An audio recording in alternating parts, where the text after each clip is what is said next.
Welcome. Welcome to Life with Jennifer J.M. I'm your girl, Auntie Jen. My viewers, my friend, and my subscriber. I'm going to talk about the height of hypocrisy. I'm speaking about the height of hypocrisy, my people, with this present administration. Now, they want to build a maximum security prison in Jamaica, right? And do you remember in 2015 when Britain said they would help Jamaica to build a maximum prison, that Andrew Holness was the same one who rebelled about it in opposition, and no one carry on and go on? Now you want to build it and I said they don't have enough money for build it. Now I want you to listen to what this prison officer have to say in regards to the situation in Jamaica now and the prison system. Take a listen to this. That we ask the government for whatever government, whatever administration, we need a new prison. This is not the time for talk anymore. We need a new maximum security prison. You hear what you have to say? Continue listening. Of the facility. Paint a picture for me. What are prisoners and the correctional officers dealing with in terms of the structure that has been there since 1901? Alright, these prisons, Tower Street and St. Catherine, was built in the 16th and 17th centuries. These prisons are built with bricks. Therefore, what we have is very good facility, but good for that time, not for now. These bricks are falling apart. These prisons cannot be repaired anymore.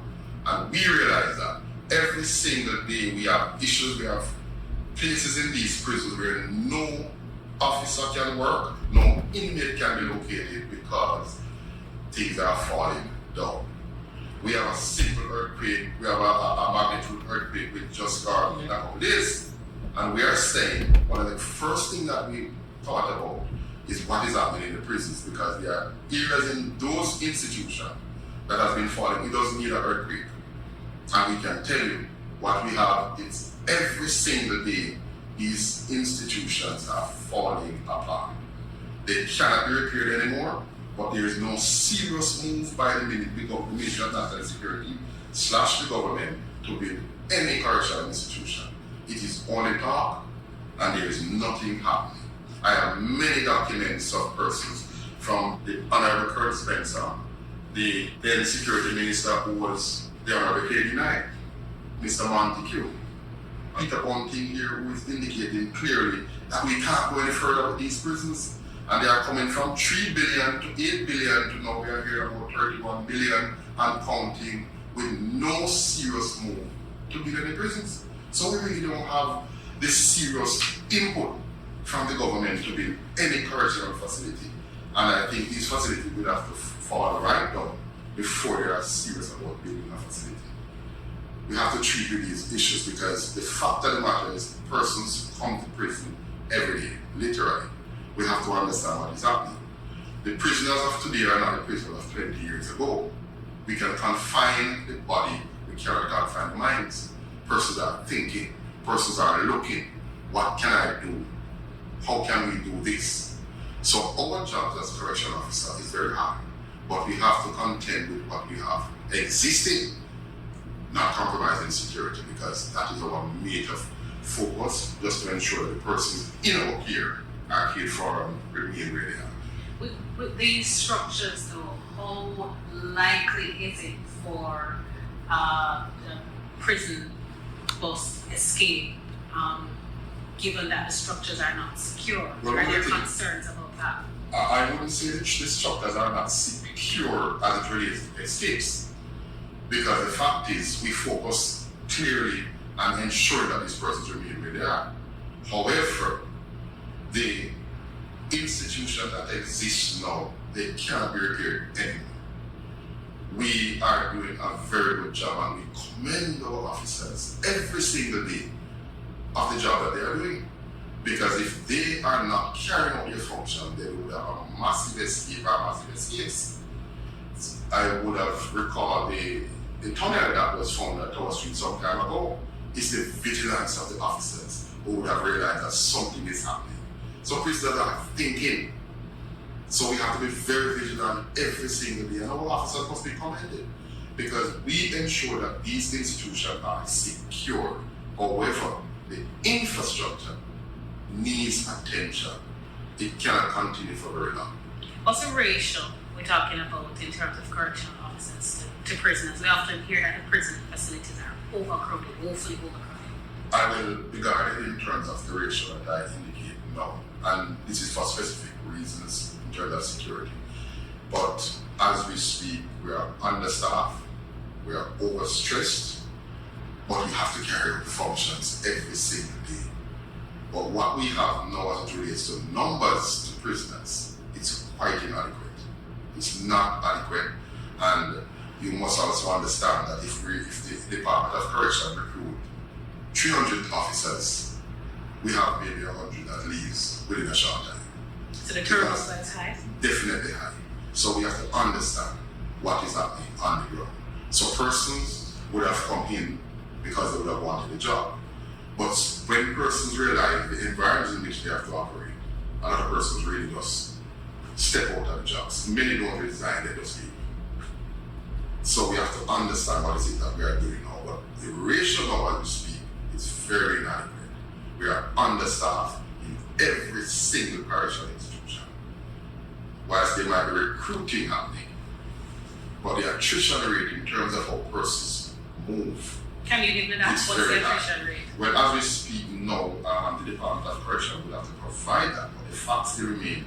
Last time I looked at it, I spoke about it, but I was rebutted because the department will have what is on paper, and that's what they work with. Quite understandable, but I couldn't tell you the attrition rate as we speak. No, I rather to speak definitively instead of just guess and all, but it's really high. Persons are moving away while we recruit a lot of persons. When these persons come and look, especially towards street and St. Catherine, where is it that we have to operate every single day? Many persons don't really even look, they just leave. So we have to understand what is happening. We are professionals, and we have to understand, we ensure that these prisoners remain. If you look at the escape rate within our correctional institution, it's not high. We haven't had escape in quite some time.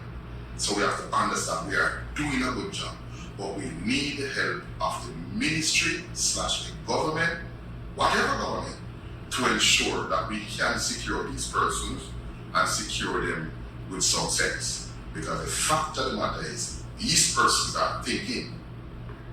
And thinking, yes, if a person don't have a date to go home, do you believe he wants to stay inside that prison for the rest of his life or her life?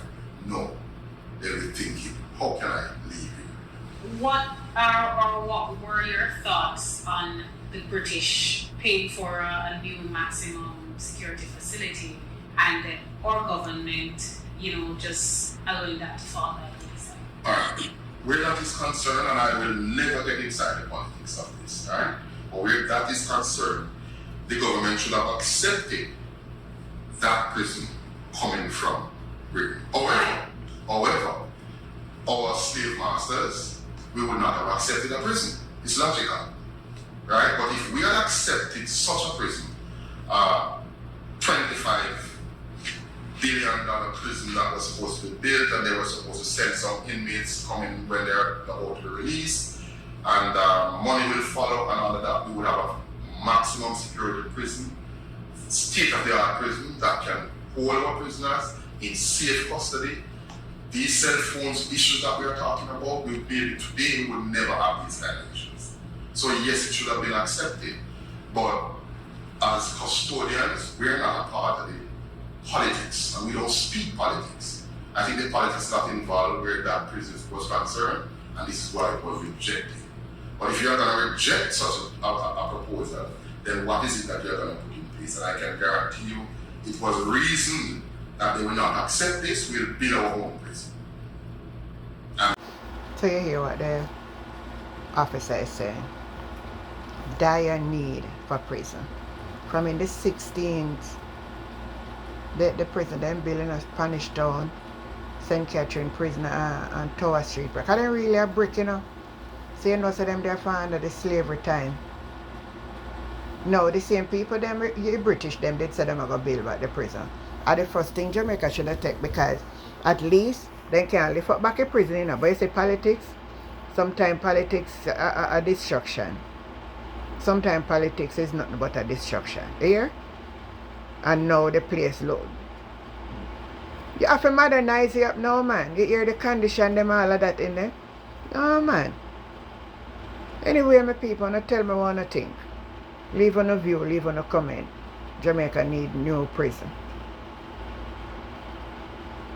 Leave one off to say. Remember to like, share, and subscribe to the channel. Life with Jennifer JM. I am your girl, Auntie Jen. I'll catch you next time. Bye.